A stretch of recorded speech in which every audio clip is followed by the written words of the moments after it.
का daily post Punjabi तुसी देख। शुभ संध्या friends, am I audible and visible? হ্যাঁ, শাহানা বাসু, অরিন্দম লাহিড়ী। আজকে ওই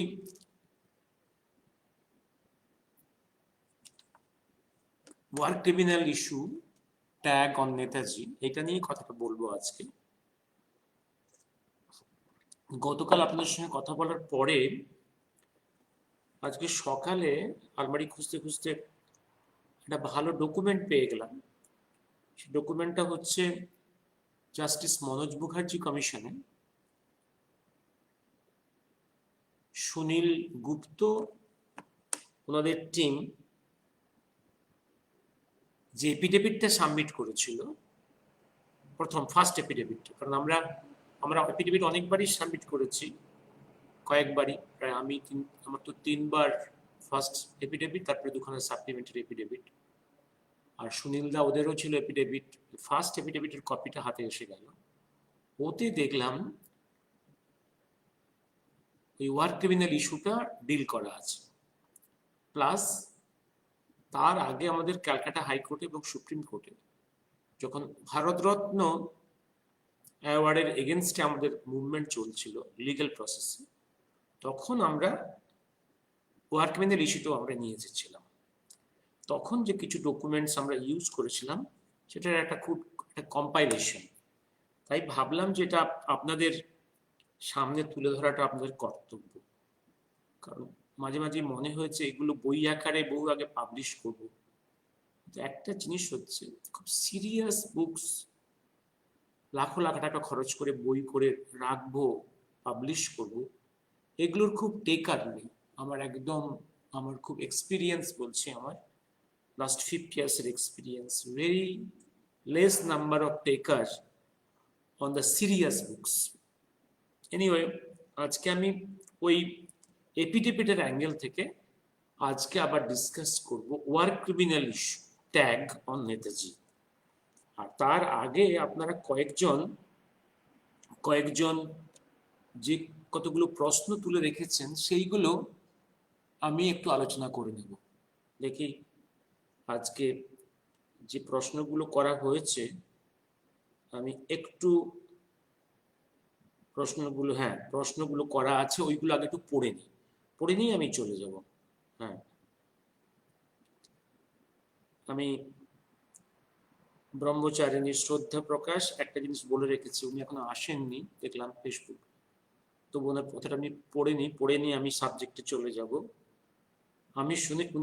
ওনার বক্তব্য, আমি শুনেছিলাম গতকালের বিষয়টা গভর্নমেন্ট অফ ইন্ডিয়ার কাছে নেতাজি যুদ্ধাপরাধীর বিষয়ে রেকর্ড ছিল না, অথচ নেহেরু ইন্দিরা বারবার তাকে যুদ্ধাপরাধী বলে উল্লেখ করেছে। ব্রিটিশরা ওনাকে যুদ্ধাপরাধী বলেননি। সেই প্রসেসটা বন্ধ করে দেওয়া হয়েছিল। মাঝখানে একদিন আপনি বলেছিলেন ব্রিটিশরা পরপর অনেকবার নেতাজির সঙ্গে কম্প্রোমাইজ করতে চেয়েছিল, নেতাজি রাজি হননি। তাহলে সেটা কি ওই সময় যুদ্ধ অপরাধী ঘোষণার প্রক্রিয়া বন্ধ ছিল? এবার আমি এই জায়গাটা ক্লিয়ার করি। দেখুন, এই যে কথাগুলো আমি বলেছিলাম এগুলোর স্ট্রেট কাট ডকুমেন্টস থাকবে না, এগুলো আমার ইনফারেন্স কিরকম? ধরুন এই যে কম্প্রোমাইজ, ব্রিটিশাররা, মনে রাখবেন, ব্রিটিশাররা 200 বছরে তাদের রাজত্বে ভারতবর্ষে এজেন্ট তৈরি করেছে। এটা তার একদম ইম্পেরিয়াল পলিসি। প্লাস যে সমস্ত রিবেল ভয়েসগুলো থাকবে তাদেরকে একটা আন্ডারস্ট্যান্ডিং এ এনে কম্প্রোমাইজ করতে চেষ্টা করবে।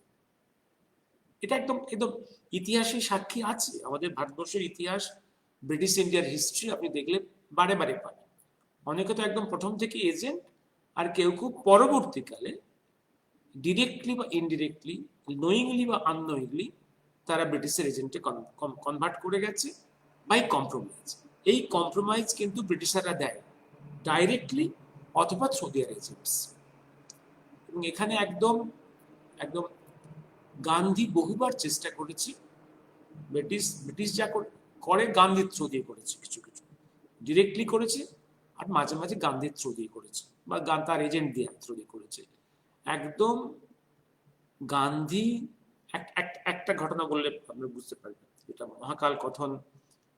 কিছু জিনিস তো এখনো পাবলিশড হয়নি আমার, তাদের diary in the handwriting of Sunil Krishna Gupta এবং ডক্টর পবিত্র মোহন রায়ের দেখার সৌভাগ্য হয়েছে।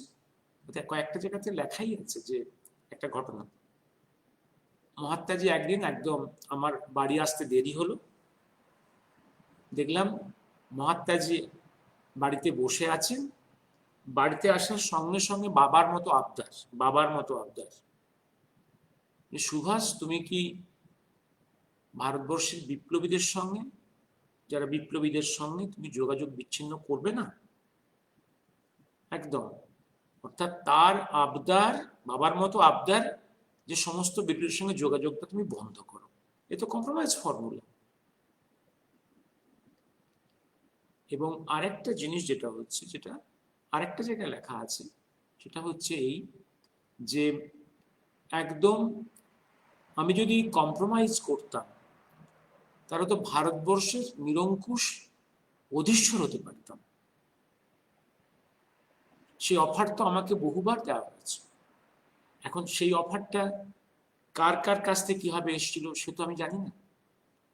উনি নিজের মুখ খুলে, আর ওনার সামনে ডক্টর পবিত্র মোহন রায়ের বা সুনীল গুপ্তের এই জিরা করে কথা বলার অধিকার ছিল না বা সেই সাহস ছিল না। যতটুকু বলেছে, যতটুকু মনে ছিল সঙ্গে সঙ্গে, যতটুকু লিখতে পেরেছে সঙ্গে সঙ্গে লিখে নিয়েছে, বা পরে কিছু যেটা মনে ছিল লিখে রেখেছে। আর সব ডকুমেন্টস আমি পাইও নি, সব ডকুমেন্টস পড়ার সময় হয়, বা সে আমার অধিকারে আসেনি। এই আরেকটা জিনিস আরো করবোরেট করে বলে দিচ্ছি আমি ফিলিপ ম্যাশনের ওনার সম্বন্ধে বারে বারে যে কথাটা এখানে বলেছিলাম, যে উনি বলছেন his persistent refusal to compromise. এই ক্যারেক্টারটাকে অ্যানালাইসিস করতে গিয়ে his persistent refusal to compromise, এই ল্যাঙ্গুয়েজটা কখন ইউজ করা হয়? কিন্তু বলতে পারতেন Subhash Chandra Bose is a man of uncompromising character. That means one thing. Shahana, কথাটা বুঝতে পারছো? Atanu, Sushanta, Ishita Guha, his persistent refusal to compromise. আরেকটা জিনিস বলে রাখি, ব্রিটিশ একটা জিনিস বুঝে গিয়েছিল, যে এই ভারতবর্ষ থেকে চলে গেলে একটা জিনিস, ওদের যে পলিসিগুলো ছিল, আমি তো বহুবার বলেছি, পলিসি হচ্ছে আমার এই এম্পায়ার পারবো আমি থাকবো, যখন না থাকতে পারবো আমার পছন্দ মতো লোককে আমি ক্ষমতা হস্তান্তর করে যাব, যদি না আমি বুটে ডাউট হই, মার খেয়ে আমাকে যেতে হয়। এই তো, এইবার সেটা দেশটাকে ভাগ করবো কিনা, বা ভাগ করলে কত ভাগে ভাগ করব, এটাও তো আমার প্রয়োজন অনুযায়ী হবে।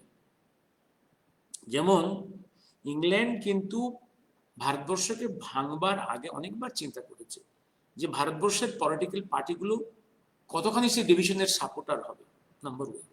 নাম্বার টু, সেই ডিভিশন করে আমার লাভ হবে কিনা বা ক্ষতি হবে কিনা। যেমন কিছু সেকশন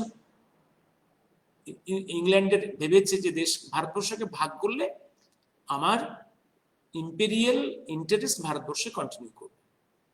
আবার কিছু লোক এটা ভেবেছে যে ভারতবর্ষকে যদি আমরা রিলিজিয়াস বেসিস যদি ভাগ করি, যে প্যান ইসলামের যে শক্তি পাবে, সেই প্যান ইসলাম একদিন আমাকে পুড়ে পুড়ে খাবে, আমাকে কুড়ে কুড়ে খাবে। শুধু মানব জাতিকে নয়, শুধু ভারতবর্ষকে নয়, আমাকেও কুড়ে কুড়ে খাবে।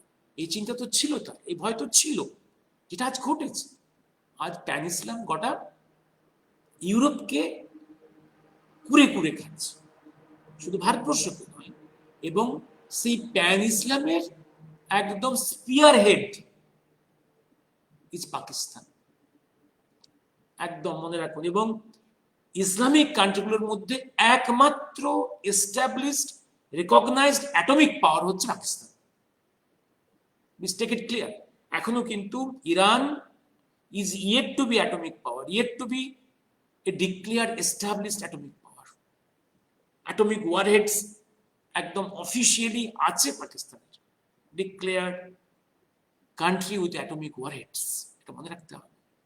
এটা কিন্তু শুধু ইন্ডিয়ার হেডেক নয়, ওটা পৃথিবীর সব কান্ট্রির হেডেক, ইভেন ইউরোপের কান্ট্রি, ইংল্যান্ডের হেডেক, মনে রাখবেন। সুতরাং একটা শেষ চেষ্টা ওরা করেছিল, যদি নেতাজির সুভাষচন্দ্রের কাছে যদি ক্ষমতা হস্তান্তর হয়, অ্যাটলিস্ট ভারতবর্ষ যদি ইন্ট্যাক্ট রেখেও বেরিয়ে যায়, তাহলে আমি কিছু বিপদ থেকে বাঁচব। কিন্তু ভারতবর্ষের সুভাষচন্দ্র ছাড়া আর কেউ দেশ শাসন করার মতো মুরদ নেই। এটা ইংল্যান্ডের পলিটিশিয়ান জানতো। কারণ দেখছেন না, পার্লামেন্টে যখন ডিসকাস হচ্ছে, চার্চিল কি বলছে, Italy to whom you are handing over powers, to those scoundrel lumpens, freebooters. A day will come when air will be taxed, water will be taxed. এই ল্যাঙ্গুয়েজগুলো দেখো কি বলছে। অর্থাৎ এদের সম্বন্ধে অ্যাজ এ অ্যাডমিনিস্ট্রেটর এই গান্ধী নেহরুরা কি মাল, এটা ব্রিটিশ খুব ভালো জানতো। ওদের হাতে দেশটা পড়লে দেশের সর্বনাশ হবে, এবং তাতে শুধু ভারতবর্ষের জনগণের ক্ষতি নয়, অ্যাজ এ হোল মানব জাতিরও ক্ষতি, এবং অ্যাট এ ডিস্টেন্স ইংল্যান্ডেরও ক্ষতি। এটা বুঝে গেছে, এটা বুঝে গেছে। হয়তো সাময়িক উপকার হবে আমার ভারতবর্ষকে ভাগ করে এজেন্টদের হাতে ক্ষমতা হস্তান্তর করে, কিন্তু আলটিমেটলি ক্ষতি হবে। এই সুচিন্তাটাও কিছু লোকের মধ্যে ছিল। আমি একটু বোঝাতে পারলাম। স্বপন ব্রহ্মচারিণী এসে গেছে, ওর আমি একটু বোঝাতে পেরেছি। আমি ম্যাডাম একটু দেখে নেবেন, আপনার সব কোশ্চেনটা আমি একটু ডিসকাস করে দিয়েছি। এবার আসছি আমি। ইয়েস শাহানা, এটা বুমেরাং। এটা সুভাষচন্দ্র ওই 1940-তে ইংরেজকে একদম একটা চিঠি লিখে দিল না জেলখানা থেকে, যে তুমি কমিউনাল পলিটিক্স করছো, ইসলামকে তোল্লা দিচ্ছ, it will be a boomerang to you. And today it's a boomerang to England and many Muslim countries, many Christian countries in Europe. It is a boomerang. এরকম শব্দ ভারতবর্ষের আর কোনো পলিটিশিয়ান ইউজ করেনি। 1982-তে Indira Gandhi was offered by Israel to destroy Kahuta. কাহুটাকে destroy করার প্রস্তাবটা এসেছিল not to Indira Gandhi but to আমি যতটুকু জানি ইন্দিরা গান্ধীর কাছে সম্ভবত নয়, এটা এসেছিল তার আগেই। আমি আর্টিকেল পড়েছি তাই বলছি। এসেছিল তখন তখন তখন দেশাই, মোরারজি দেশাই প্রধানমন্ত্রী, তার কাছে প্রস্তাব এসেছিল। Maybe you are right. In addition Indira গান্ধীর কাছে হয়তো প্রস্তাব এসেছিল 82-তে। Maybe you are right, I do not know. But what I have read, the offer came from Israel when Morarji was the prime minister. But Morarji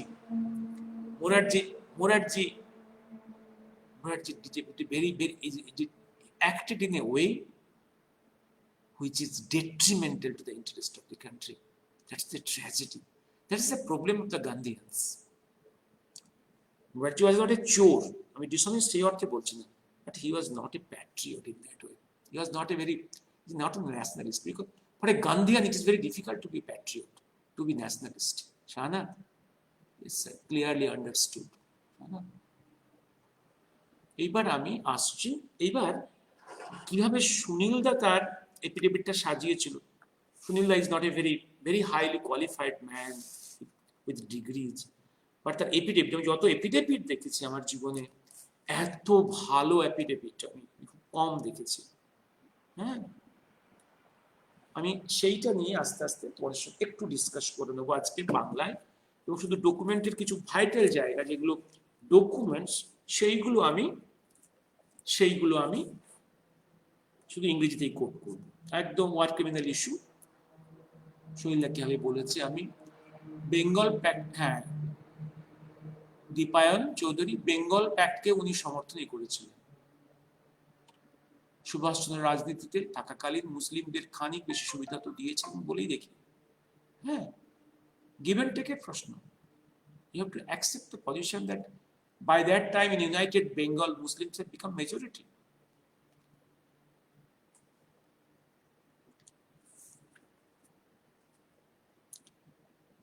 এবার আসছি আমি এই যে ওয়ার ক্রিমিনাল ট্যাগটা, আমি তার আগেই বলি ওয়ার ক্রিমিনাল কথাটা কিন্তু প্রথম ডিসকাসড হচ্ছে, আমি দেখছি একদম, আমি কালকে মথুরালিঙ্গম থেবর সম্বন্ধে বলতে গিয়ে কয়েকটা জায়গায় একদম স্পেসিফিক ডেটগুলো বলতে আমি মিস করেছি, আজকে বলে দিচ্ছি আমি। মথুরালিঙ্গম থেবর ছিলেন ভারতবর্ষের মধ্যে নেতাজির সেক্রেট যে ওয়ার ক্যাবিনেট ছিল তার one of the very important members, secret war cabinet of Netaji in India. And বলেছি কালকে আমি, he was known and also known today as Netaji of south India. এই মথুরালিঙ্গম থেবর 1949 এর শেষ পার্টে এবং 1950 ফার্স্ট পার্ট, টোটাল 10 মাস উনি নেতাজির সঙ্গেই ছিলেন in Korea and in China. ভারতবর্ষে ফিরে এলেন এবং ভারতবর্ষে ফিরে এসে উনি ভারতবর্ষের মেট্রোপলিসগুলোতে প্রেস কনফারেন্স করেছেন, বুলেটিন দিয়েছেন, এই বক্তব্য পরিষ্কার বলেছেন কি কথা হয়েছে দুজনের মধ্যে নেতাজির সঙ্গে, এটা কোথাও ডিসক্লোজ করেন। আরেকটা জিনিস ডিসক্লোজ করে গেছিলেন, এটা পরবর্তী ডিসক্লোজ করেছেন ওনার ভাইপো 1963-তে ভারতবর্ষে মাদুরাই শহরে 1963-তে নেতাজি এবং মথুরালিঙ্গম থেবর এবং তার ভাইপো টিএলএস থেবর একটা গোপন মিট হয়েছিল। এবং আরো তথ্য আছে যেগুলো ডিপোজড হয়েছে ইন দ্য খোসলা কমিশন। একদম ম্যাড্রাসের সেই সময়কার একদম মন্ত্রিসভার কজন টপ মন্ত্রী, সেই মিস্ট্রি ম্যান একদম প্লেনে করে প্লেনের সঙ্গী ছিল, এগুলো ডিপোজড হয়েছে টু দ্য খোসলা কমিশন এবং প্রেস কনফারেন্সেও মথুরালিঙ্গম থেবর বলে গেছে। এবং তারপর এবং সেই ওয়ার ক্রিমিনাল ইস্যুটা কিন্তু উনিই তুলেছিলেন নেতাজির প্রেস কনফারেন্সে, তার বুলেটিনসে। তারপরে ভারতবর্ষ উনি অ্যারেস্ট হয়ে গেলেন, দীর্ঘদিন বন্দী ছিলেন, and he was released by the Congress government only to die outside the jail. বলেছি কালকে আমি এগুলো, ওটাতে আমি পরে আসছি। এবার আসি আমি একদম একটা দিয়ে ওয়ার ক্রিমিনাল, একদম নেহেরু যে একদম মনে প্রাণে চেয়েছেন ওয়ার ক্রিমিনাল ইস্যুতে, মনে রাখবেন কাউকে ওয়ার ক্রিমিনাল ডিক্লেয়ার করাটা কিন্তু প্রাথমিক দায়িত্ব হচ্ছে ব্যক্তি কোন কান্ট্রির। নেতাজিকে যদি ওয়ার ক্রিমিনাল ডিক্লেয়ার করতে হয়, মৌলিক দায়িত্ব হচ্ছে ভারতবর্ষের সিটিজেন। সেই ফর্মুলেশনসে এটা নেহেরুর দায়িত্ব।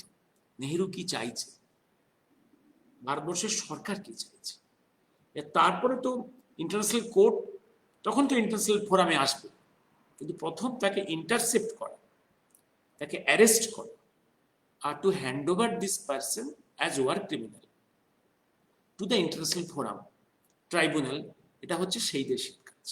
এবার সেই নেহেরুর অ্যাটিচিউডটা কি, এই অ্যাটিচিউডটা আমি একটা জায়গা থেকে কোট করছি, এই জায়গাটা একটু শুনুন আপনারা। এই জায়গাটা হচ্ছে দ্বিজেন্দ্রনাথ বোস, নেতাজির ভাইপো, জাস্টিস খোসলা কমিশনে 1970-তে একটা বক্তব্য রাখছে, একটা প্রেস কাটিং কোট করে, সেটা হচ্ছে সেই জায়গায় কোট করছেন একদম from pages of justice Khosla commission depositions file, বলছি কোট।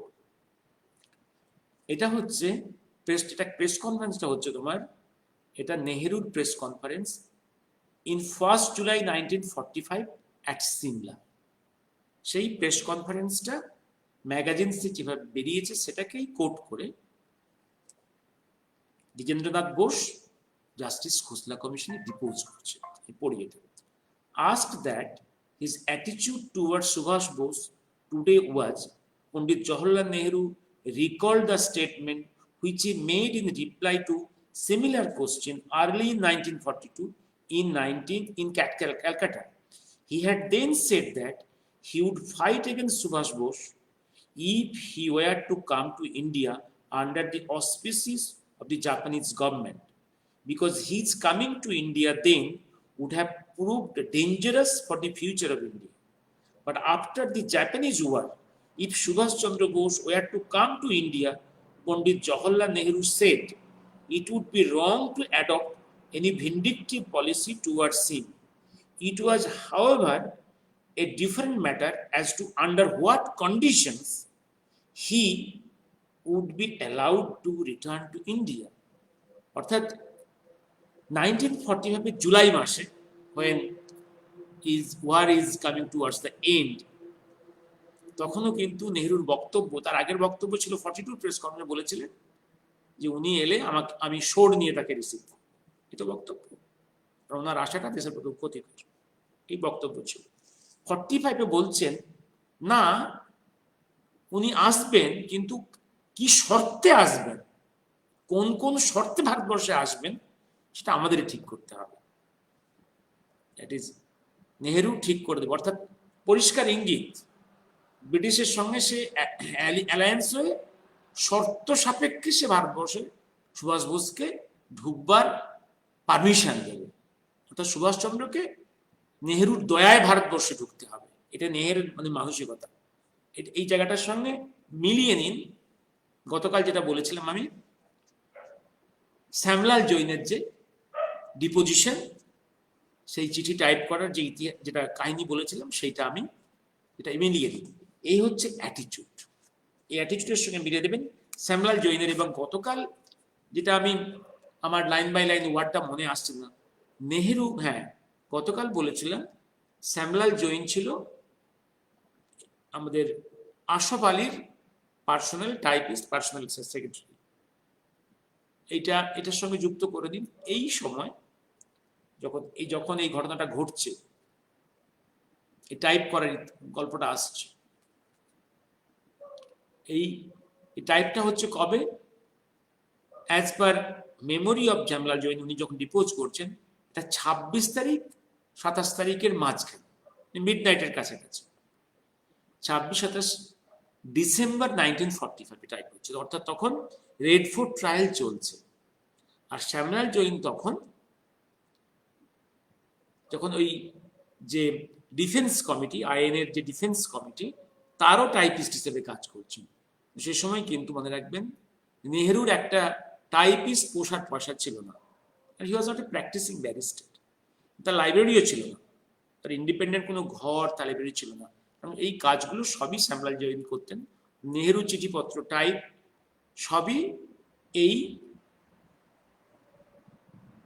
আশফ আলীর বাড়িতেই হতো, এবং সেখানেই নেহেরু এসেছেন। গতকাল আমি বলেছিলাম একটু চিঠির বয়ানটা, যেটা মনে করে উনি বললেন, এটা হচ্ছে এরকম, একটু বলে শুনিয়ে দিই। আর কার কোনো প্রশ্ন আছে একটু? হ্যাঁ,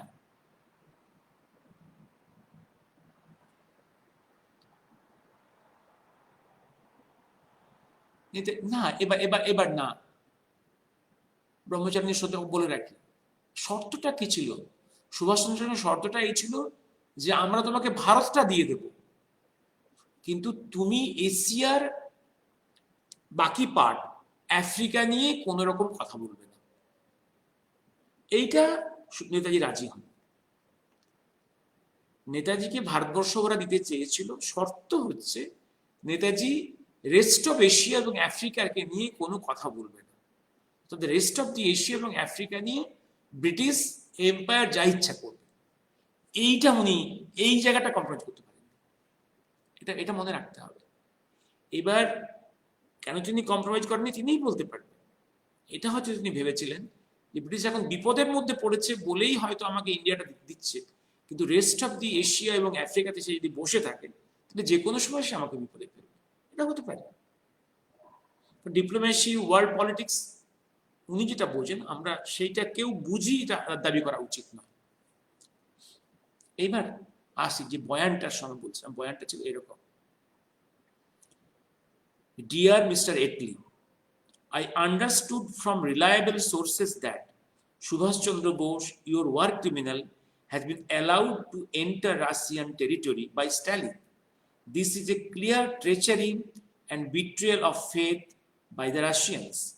As Russia has been an ally of the British Americans, it should not have been done. Please take note of it and do what you consider proper and fit. অর্থাৎ নেহরু জানিয়ে দিচ্ছেন, হ্যাঁ, তোমার ইউর ওয়ার ক্রিমিনাল। হ্যাঁ, এই জায়গাটা আমি কালকে বলার চেষ্টা করেছিলাম, আমি টেক্সটটা পেতে বললাম। কিন্তু দুর্ভাগ্য হচ্ছে এই চিঠিটা কিন্তু আমরা ভারতবর্ষের কথাও পাইনি বা ইংল্যান্ডের কথা থেকে পাইনি, এখন পাইনি আমরা। এবার কিছু ওভার এনথিসিয়াস্টিক কিছু মানুষ, মুশকিলটা হচ্ছে এদেরকে নিয়ে, এই চিঠিটাকে ওরা একটা জাল চিঠি টাইপ করেছে, তার উপরে একটা ন্যাশনাল আর্কাইভস অফ ইন্ডিয়ার একটা ফলস স্ট্যাম্প মেরেছে, নিয়ে সোশ্যাল মিডিয়াতে সার্কুলেট করছে, কিন্তু অ্যাজ ইফ তারা এটা আবিষ্কার করেছে। এবং এতে এই ওভার এনথুসিয়াস্টিক সকল গবেষকরা এতে ইস্যুটাকে ছোট করছে, ইস্যুটাকে বিলিটিল করছে। একটা হিস্টোরিক গবেষণাকে, একটা একাডেমিক কাজকে, একটা ইতিহাসকে বিকৃত করার চেষ্টা করছে এবং নিজেদের ধান্দাবাজির জন্য। এটা খুব দুঃখ, এটা এটা এটা এটা এটা এটা কোনো ক্ষমা হয় না। এবং অনেকেই দেখবেন, বহুবার অনেকে প্রশ্ন করেছে, ইজ ইট রিয়েলি কারেক্ট? এটা একটা ম্যানুফ্যাকচার, একটা টাইপ চিঠি, একটা false stamp of the national archives of India. এটা ভাবে চালিয়ে যাচ্ছে কিছু গবেষক, সকল গবেষক, কিছু বলার নেই এদেরকে নিয়ে। এবার আসছি আমি তারপরের একটা ডকুমেন্ট যেটা ডিল হয়েছিল, সরি 26 মিনিটস হয়ে গেছে, এবার এনক্লোজ। এবার কালকের বক্তব্যের সঙ্গে এবার কালকে যেগুলো বলেছি সেগুলো আমি একদম রিপিট করব না। কালকের আমি বাংলা করে বলছি, আজকে যেইখানটা অসুবিধে হয়েছে বুঝতে কালকে বা আজকে হচ্ছে, প্রশ্ন করুন, আমি বলার চেষ্টা করব আজকে। কারণ এটা নিয়ে আমি আর, এই ইস্যুটা নিয়ে বারে বারে আমি আর বসবো না। কয়েক বছর আগে ইস্যু নিয়ে কয়েকটা বক্তব্য রেখেছিলাম বাংলা ইংরেজিতে, সেগুলো আছে ফেসবুক বা ইউটিউবে। আজকে আপনাদের প্রশ্ন কিছু থাকলে, হ্যাঁ, আবার কি প্রশ্ন আসে ডিউরিং দ্য তাসখন, দেখবেন প্লিজ তাসখনটা আজকে আমি বলতে পারবো না। Don't confuse the issues. The subject is so vast, it should be discussed sector wise. You cannot discuss all chapters.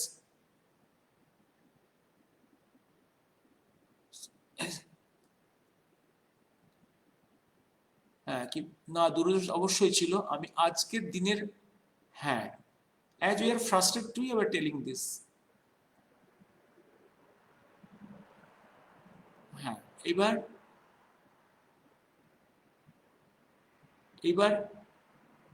হ্যাঁ, আয়েঙ্গার ঠিকই বলতেন মতিলাল, জওহরলাল আর গান্ধীর সম্পর্কে।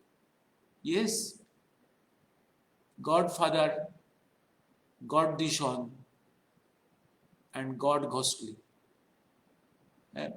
দীপায়ন, এটা তুমি একটু ক্লিয়ারলি লিখে দাও। সম্ভবত তুমি কিছু বোধহয় বানান ভুল করেছো বা কিছু ওয়ার্ড তুমি অমিট করেছো। Make it clear, write it clearly please. হ্যাঁ, বা what you want to mean, please write it clearly. এবার আসছি আমি ট্রান্সফার অফ পাওয়ার ভলিউম 6। গতকাল আমি কয়েকটা জায়গা মেনশন করেছিলাম, আজকে আমি ওই জায়গাটা কিন্তু কোট করে দিচ্ছি, একদম কোট করে দিচ্ছি। আগে একটু কোট করে দিই, কোট করে তারপরে তো আমি বাংলা করে বলে দেবো আর আপনারা বুঝে নেবেন। গতকাল আমি জাস্ট টাচ করে চলে গেছিলাম। আচ্ছা, enclosure number 160 of the transfer of power volume 6 reveals that during 3.5 hours discussion between Captain Hori Badwar, 3 cavalry, 3 cab, returned PW, and Ashok Ali, member of the Congress Working Committee and one of the INA Defense Council, Ashok Ali, told Captain Badwar, under quote, Congress leaders had realized that those who joined the INA were far from innocent. That means INA persons are not all good. That Nehru's speeches and statements on this subject always included a qualifying phrase or a sentence to this effect. What is that? Whatever errors and mistakes they had committed and misguided men. These are the words used by Nehru about the INA soldiers. You think of, before committing themselves to public statements, Congress leaders has, however, asked Ashok Ali to tour the country and find out the public feelings. He had done so from south to north and found as he moved north opinions stronger and stronger that the INA must be punished for their that INA must not be punished for their actions but should be released. This inflamed feeling forced Congress to take the line it did. In the light of information now available, however, if Congress was in power, it would have no hesitation in removing all the INA from the services and even in putting some of them on trial. And when they eventually did assume power, they would certainly remove all the remaining. And that if government now postpone trials, Congress would be prepared to put leaders on trial when in power. When asked if Congress leaders would announce this officially, Ashok Ali said that they could not do so, though there was no objection to His Excellency CNC being informed. এই জায়গাটা আমি clear করে দিচ্ছি। এবার Congress working committee, Congress high command Ashraf আলীকে একটা নির্দেশ দিয়েছে যে উনি সব জায়গায় সার্ভে করে উনি দেখে বলুন what is the feeling of the common people about the INS soldiers. INS সোলজার্সের ফিলিংসটা কি? এবার আশরাফ আলী সে অ্যাসেসমেন্ট করে বলছেন যত উত্তরের দিকে ভারতবর্ষের দিকে যাচ্ছি আমি, সেখানকার ফিলিং হচ্ছে একদম মানুষের মধ্যে স্ট্রং ফিলিং যে আইএনএস সোলজার্সের কোনো ট্রাই করা যাবে না, এদের প্রত্যেককে মুক্ত করতে হবে।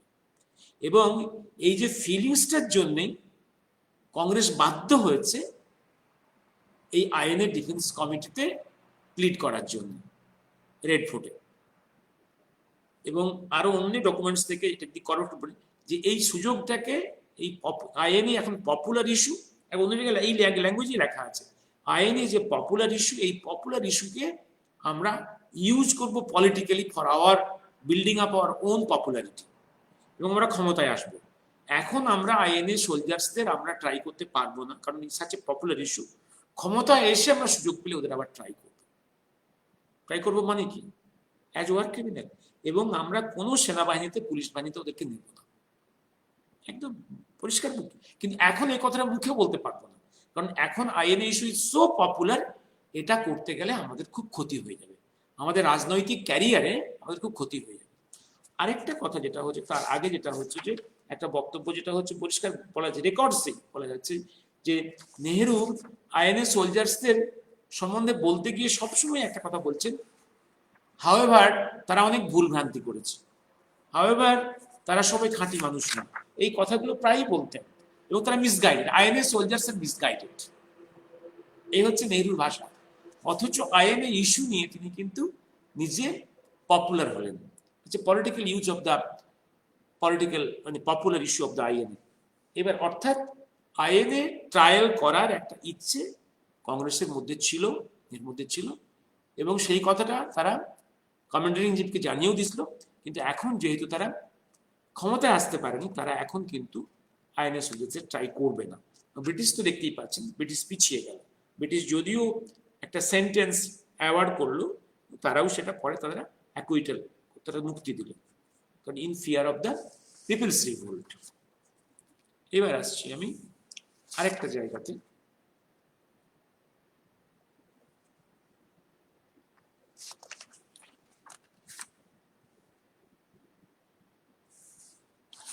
এবার একটা জিনিস আসছি।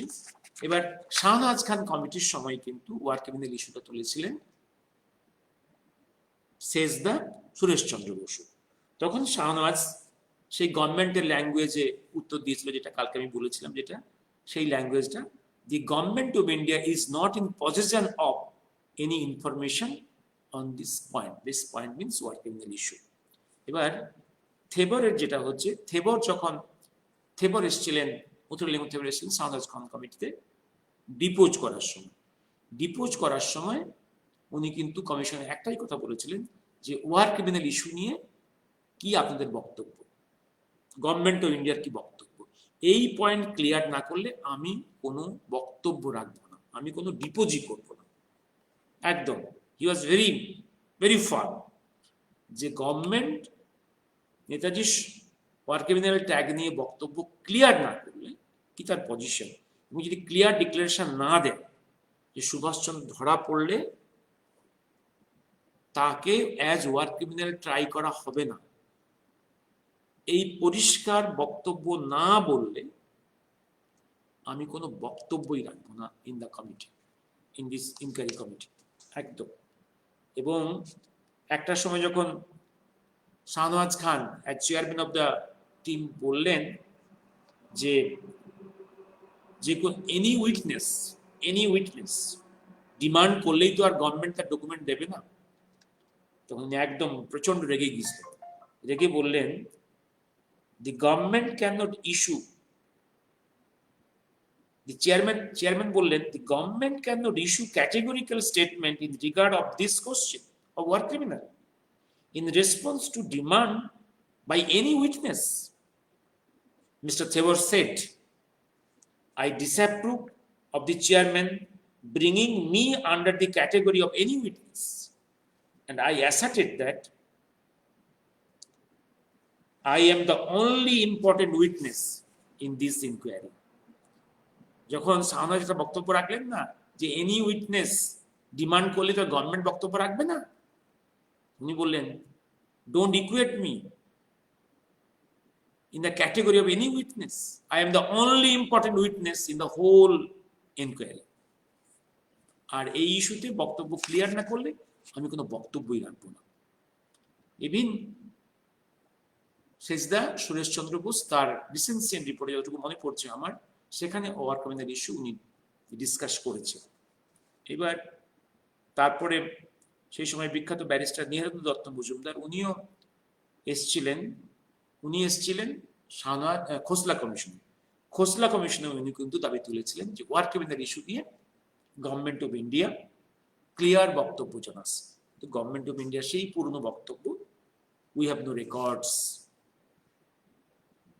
we have no list of Shankar তুমি এসেছো sir, according to my personal experience, personal secretaries and stenographers have better integrity than their bosses. I have no reason to disbelieve what Samlal Joy and Asif Ali say. Yes, একটা জিনিস তাছাড়া শঙ্কর আর একটা জিনিস মনে রেখো, যখন তিনি ডিপোজ করছেন, ডিপোজের তারিখটা তোমায় বলছি আমি, যখন Samlal Joy has come to the Khosla Commission, এই Samlal Joy এর ডিপোজিশনটা কিন্তু শঙ্কর বিশাল 64 পেজ, যে বিগ ডিপোজিশন। এন্ড সময়টা দেখো, সময়টা, এবং দুটো দিন ডিপোজ করেছেন, 31/12/70 এন্ড 4/1/71, দুদিন ডিপোজ করেছেন। তখন মনে রেখো ইন্দিরা গান্ধী তখন প্রাইম মিনিস্টার সেই সময়, এবং ইন্দিরা গান্ধীর সময়, জওহরলাল নেহরুর সময় তাদের বিরুদ্ধে প্র্যাকটিক্যালি বক্তব্য রাখা, হাউ রিস্কি ইট ইজ। এই রিস্ক নিয়ে সে বক্তব্য রেখেছে। Practically, whatever he has told to the Justice Khosla Commission is clearly telling that Nehru was a traitor.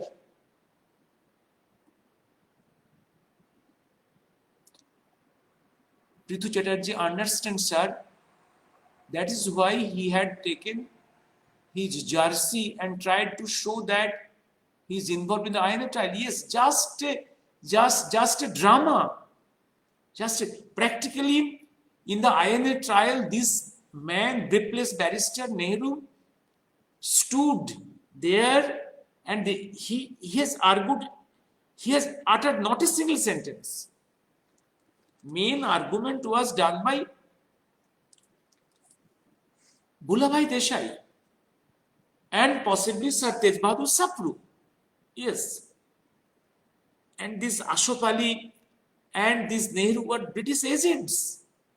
They are trying to utilize this popular issue of INA and trying to be popular in the eye of the people of this country so that they can cheat the people of this country.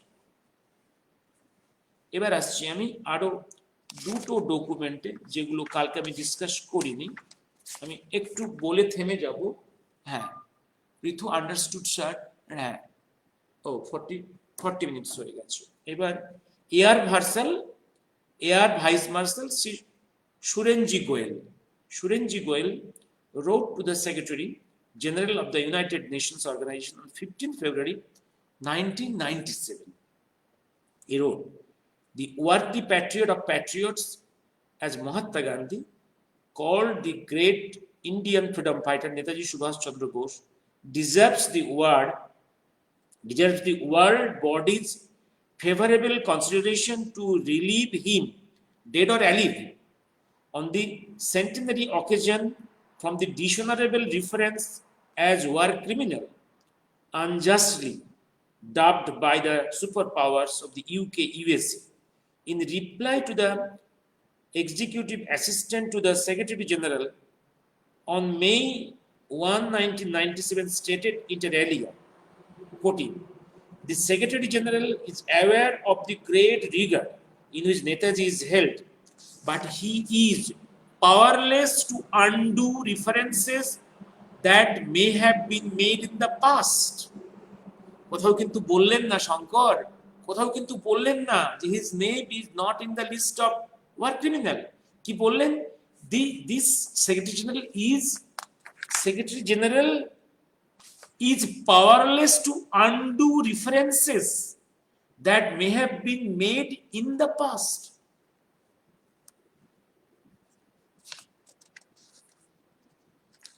আর একটা document coat করছি শঙ্কর, সেটা হচ্ছে যে Professor Amalendu Guha letter to the UNO, and the questions were, the Amalendu Guha's letter to the Tony Blair, the then Prime Minister. Amalendu Guha was at that time in Oslo, Norway. From there, he wrote to the PM of UK, that is Tony Blair. Questions were, Indian Subhash Chandra Bose's name had been recorded as war criminal. To know as to whether Bose's name has been recorded as war criminal. B, whether by whom, enlistment by whom, and since when. These are the three questions. In reply to this letter, Foreign and Commonwealth Office on behalf of Prime Minister of UK wrote the question of how to treat Subhash Chandra Bose and other members of the National Army was considered in 1945 by the Government of India in consultation with His Majesty's Government or Her Majesty's Government. All relevant official papers relating to the process are in the public domain. Some of the most pertinent are to be found in volume 6 of the Transfer of Power, যেটা আমি কালকে discuss করেছি। The recommendations of the General Assembly of the UNO in 1946 and reaffirmation of the measures to be taken by the members of the UNO to bring about the arrest of the war criminals and return them to the countries where they committed their crimes for judicial punishment.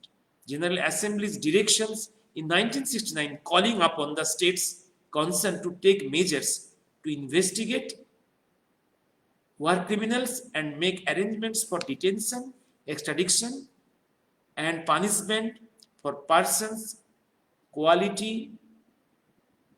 of such crimes. The Convention of the non-applicability of the statutory limitations regarding the period in which the war crimes are to be tried, adopted by the General Assembly on November 26, 1968, and the ratification with the effect from April 12, 1971 by 14 countries including India. অর্থাৎ শঙ্কর দেখো এই জায়গাটা, as per the original process and formulations, war criminals related trial of the war criminal related to Second Great War, to end in 1970. That's the 25 years time frame. And by the resolution in 68, the time frame is taken off, delimited. That means after 70, in whatever time in the subsequent period, at any time the declared war criminal arrested is found, he will be arrested and punished. That is the delimitation. And why in this delimitation treaty, why India is a signatory? Who is the war criminal from the side of India? That was the question. That is the question. That is the question. Who is the war criminal from the India side arising from Second Great War? Who is the war criminal from India side arising from Second Great War? Why Indira government signed? And before that, Shankar, I have asked this: if you think three things together, that in 64 America has informed Nehru Gandhi family that both in India working against Nehru government, leading a rebellious force, that is the cause of their headache. And that is why in the first opportune moment, Indira government signed the delimitation treaty of the war criminal trial in Nivedha, so that Netaji can be arrested anytime and put to trial.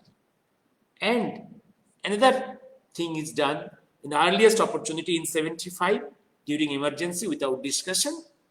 In the constitutions, she added two terms in the preamble, that is socialist and secular. By adding the secular, the Indian government, Indian constitution is preventing the majority people of these people, this is Sanatana Dharma, that is Hindus, to form any party. In this country, a Muslim has a right to form a party. Christians has a right to form a party. Dravid, Kajakham, in the name of Dravid, Kajakham, one has the right to form a party. Even in the name of OBC, they have a right to form a party. But in the name of Sanatana Dharmis, to form a party is crime. That is our secularism. এবার যারা বলেন যে war criminal issue is no issue, তারাই ভাবুন যে war criminal issue is very important. The only place the latter is mentioned is proceedings of the Khosla Commission. The original was taken away by Nehru. Shankar, তুমি এটা কি বলছো? The only place the latter is mentioned is the proceedings of the Khosla Commission. The original was taken away by Nehru. Shankar, তুমি এটা কি বললে? আমি এটা বুঝতে পারলাম না. অরিন্দম কি বলছো দেখি? But during 2016, when the letter was displayed, the congressmen said it does not contain the watermark of the National Archives of India. আমি তো বলছি এটা তো এই যে চিঠিটা সার্কুলেশনে আছে in the social network sites, এটা তৈরি করা এটা, এই চিঠি পাওয়া যায়নি, ইংল্যান্ডের তরফ থেকেও আসেনি, ইন্ডিয়ার তরফ থেকে পাওয়া যায়নি এটা। কিন্তু এটা শ্যামলাল জৈনের বক্তব্য এবং তাকে অস্বীকার করার, সেই রিস্ক নিয়ে কথা বলতে যাবে কেন? যেখানে নেতাজি মিস্ট্রি নিয়ে কাজ করতে গিয়ে বাই দিস টাইম প্রচুর লোককে খুন হতে হয়েছে। নেতাজি মিস্ট্রি নিয়ে ইঙ্গিত করতে গিয়ে বা কথা বলতে গিয়ে many persons have been jailed,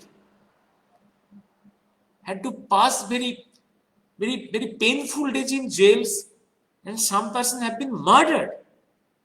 সেক্ষেত্রে শ্যামলাল জৈন কেন এই কথাগুলো বলতে আসবে? কিসের সাথে? তাকে কে ব্রাইব করেছে? এটা বলে তার কি উপকার হয়েছে? Sunanda Puskar's husband was the secretary of the the scoundrel was there in that office of the UNO. Shankar কোনটায় নো করছে? Sir, do the documents which bears the watermark of National Archives of India clearly written on it are considered to be genuine? না, দেখো দেখো, শুধু শুধু watermark নয়, অনেক কিছুই দেখতে হয়, অনেক কিছুই দেখতে হয়। যেটা যেটা পাবলিক ডোমেনে আসবে তার অরিজিনাল কপিটা আছে কিনা ন্যাশনাল আর্কাইভসে, that has to be seen. তো অনেক নেতাজি রিসার্চ বোর্ড তো অনেক কিছু দেখিয়ে রেখেছে, অনেক কিছু তারা তো বই তৈরি করেছে, অনেক সকল চিঠি অফ নেতাজি সুভাষচন্দ্র বোস, অনেক কিছু চিঠি, সেগুলো তো জাল। সে তো আজকাল তো অনেকেই, অনেক ভাই বোন তো সেটা দেখছে একদম, Netaji original certified hand writings এর সঙ্গে কম্পেয়ার করে দেখাই যাচ্ছে তো।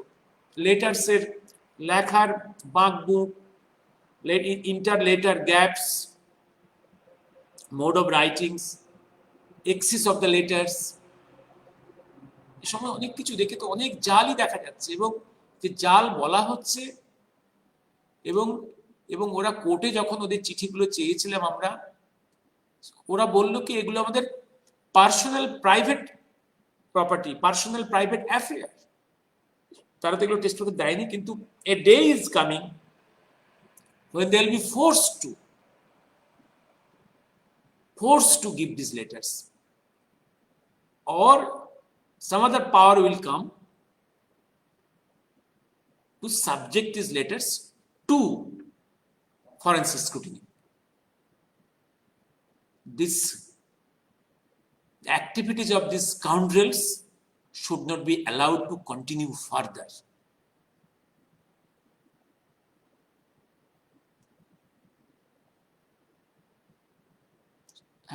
Shankar, sir, according to my personal experience, personal secretaries and stenographers have the integrity than the bosses. I have no reason, yes. Sabyasachi বা মুক্তিযুদ্ধ স্বাধীনতা নেতাজির ভূমিকা নিয়ে একদিন লাইভ করুন। Arindam Lahiri, does the letter of Samlal Jain contain the watermark of National Archives? আমি যেটা দেখেছি, যেহেতু আমি এটা নিয়ে খুব কিন্তু ইম্পর্টেন্স দিই, কারণ আমি যেহেতু জানি যে কোনো অ্যাঙ্গেল থেকে সেই চিঠির আসেনি অফিসিয়ালি। দেখো, প্রথমে সেই চিঠি আসতে হবে either the declassified files or to the committee or courts.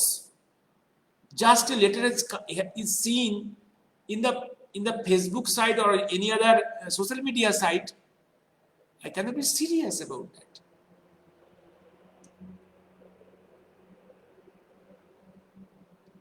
যারা এটাকে দেখাচ্ছে ফেসবুক সাইটে বা অন্য কোনো সাইটে, দে শুড সে যে গভর্নমেন্টের কোন ফাইলে এটা আছে, এটা কোন ডিক্লাসিফাইড ফাইল, এটা বলুক তারা। এটা আছে একমাত্র খোসলা কমিশনসের যে 12খানা ভলিউমস অফ ডিপোজিশনস আছে, সেইটা গভর্নমেন্ট কাস্টোডিতে আছে। আর কিছু আছে কিছু ব্যক্তির কাছে, যেগুলো ইনহেরিট করেছে তাদের সিনিয়রের কাছ থেকে, সেইগুলো। আর তো বাইরে বেশি কিছু নেই। সেখান থেকে যদি ওরা নেয় সেটা অন্য কথা, দ্যাট ইজ নট অরিজিনাল। শ্যামরাজ্য তার শ্যামরাজ্য কি বারে বারে বলেছে যে নেহেরু উপরে চলে গেল আসফ আলীর সঙ্গে বক্তব্য কথা বলতে, সে অনেক দেরি করলো আসতে, এবং তার মধ্যে যেহেতু কতগুলো সেন্টেন্স খুব ইন্টারেস্টিং ছিল, আমি বারে বারে সেইটা পড়েছি, সেজন্য মনে আছে আমার এখন এত ইন্টারেস্টিং লাইনগুলো যে আমার মনে আছে। সেই মেমোরি থেকেই আমি কমিশনে এই কথাগুলো বলছি। আমি জিনিসটা ক্লিয়ার করতে পারলাম।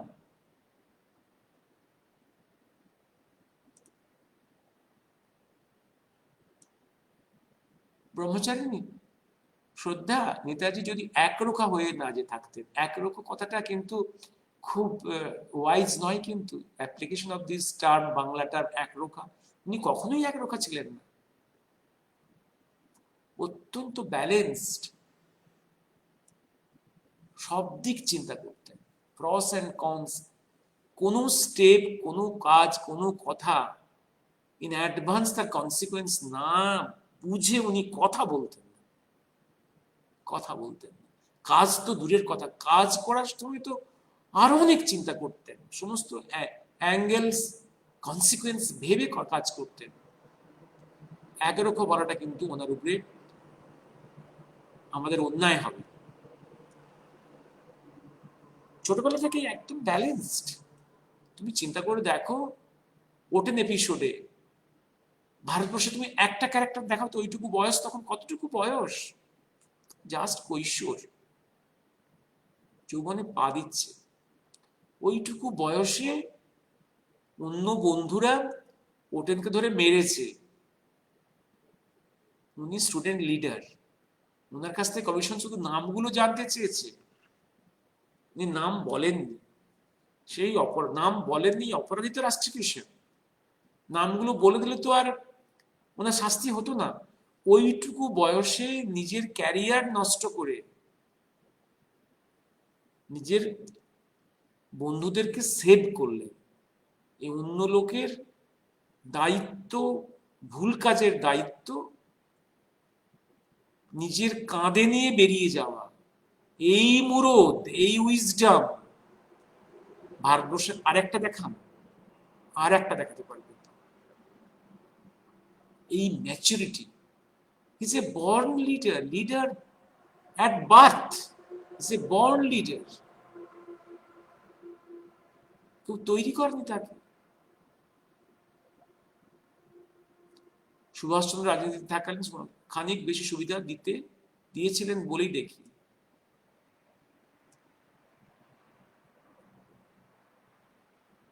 দেশবন্ধু কি করেছিলেন?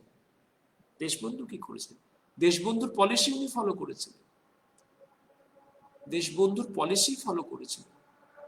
এটা অস্বীকার কোনো উপায় নেই। তখনই বাই দ্যাট টাইম ইউনাইটেড বেঙ্গলে মুসলিম মেজরিটি হয়ে গেছে, কিন্তু সেই অর্থে যেহেতু মুসলিমরা একটা বড় অংশ গরিব এবং লেস এডুকেটেড, চাকরিতে তাদের কিন্তু প্রফেশনের জায়গা ছিল না, যদিও কিছু কিছু পুলিশ ফোর্সে ব্রিটিশাররা অ্যাপিজমেন্টের জন্য তাদের কিছু কিছু জায়গা রিক্রুট করেছিল, এটা ব্রিটিশ তার ইম্পেরিয়াল পলিসিতে। সুভাষচন্দ্র এটা দেশবন্ধুর পলিসিগুলোই ফলো করছিলেন, এবং সেটা কোনোভাবেই অ্যাপিজমেন্ট বলা যাবে না।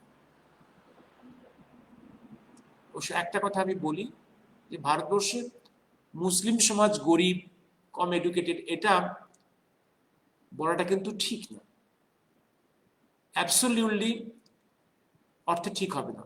ভারতবর্ষের যারা আদিম অধিবাসী, যারা মাটির, যারা সাঁওতাল, কোলভিল, মুন্ডা, যারা আদিমতম অধিবাসী, তারাই কিন্তু সব থেকে বঞ্চিত।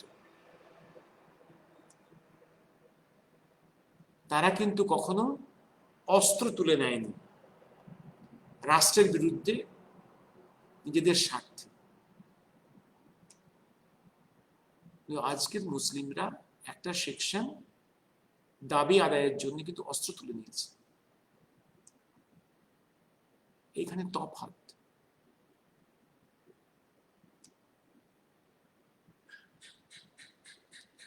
আমি আজ শেষ করি, দেখি আর কি কারো প্রশ্ন আছে।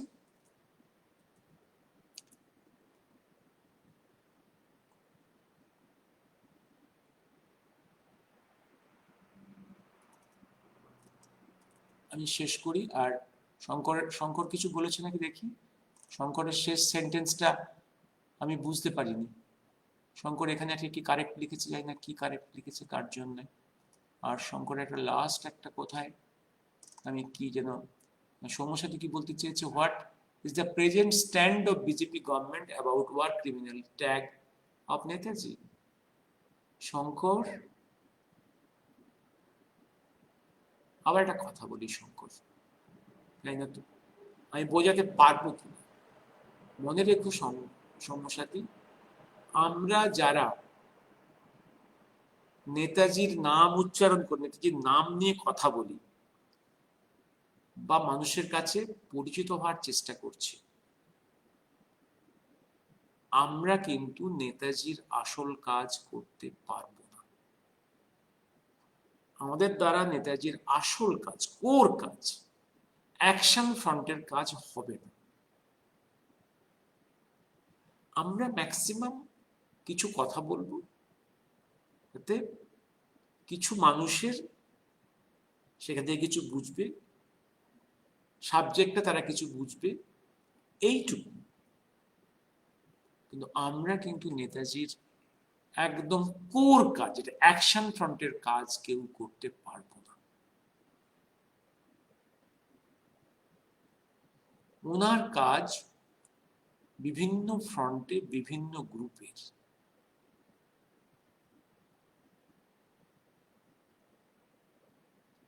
সৌম্য, তুমি যদি আমার কথাটা বুঝতে পারো, বুঝো। আমরা যারা নেতাজির নাম উচ্চারণ করে সমাজের সামনে দাঁড়িয়ে আছি, আমাদের দ্বারা ওনার কোর কাজটা করা সম্ভব নয়।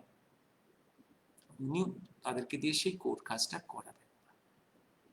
কোর কাজটা হবে তার অন্য বাহিনী আছে, তাদেরকে আমরা চিনি না।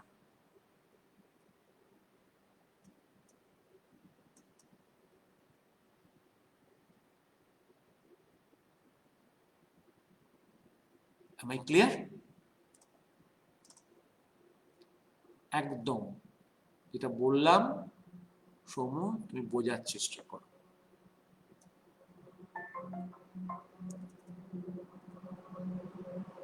কারণ যে মানুষগুলো তার কোর কাজ করবে, তারা যদি আইডেন্টিফাইড হয়ে যায় বাই দ্য পিপল, মানে quite naturally by the enemies, those persons will be annihilated, will be killed. No further killing, murder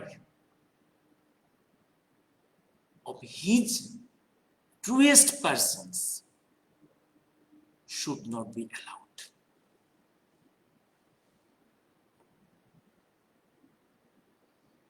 আমি রাখি আজকে। শুভরাত্রি।